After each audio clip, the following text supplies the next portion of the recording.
അപ്പോൾ പ്രത്യക്ഷത്തിൽ നിന്ന് തുടങ്ങിക്കൊണ്ടാകണം വൈരുദ്ധ്യവാദം പഠിപ്പിക്കുന്നതും പഠിക്കുന്നതും.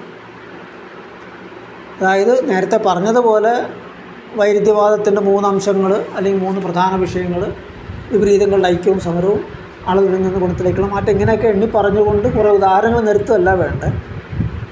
പ്രത്യക്ഷമായതിൽ നിന്ന് നമുക്ക് തുടങ്ങാൻ കഴിയണം പഠിപ്പിക്കുന്നത്. അതിന് ചെയ്യാവുന്നൊരു രീതി എന്ന് പറയുന്നത്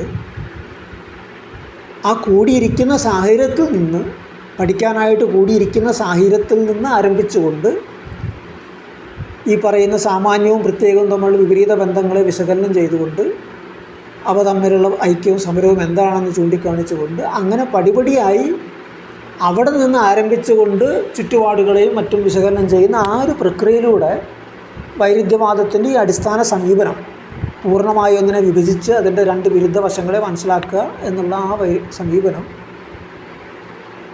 ഒരു പ്രായോഗിക അറിവായി എന്ന് പറയുമ്പോൾ ഒരു വെറും തത്വമായിട്ടല്ല, എങ്ങനെ അത് പ്രയോഗിക്കണം, എങ്ങനെയാണ് ഒരു സാഹചര്യത്തിന് വിശകലനം ചെയ്യേണ്ടത് എന്ന് പഠിക്കുന്ന രീതിയിൽ, ശരിക്കും വൈരുദ്ധ്യവാദം പഠിക്കുന്ന രീതിയിൽ അതിനെ പഠിപ്പിക്കാൻ കഴിയും.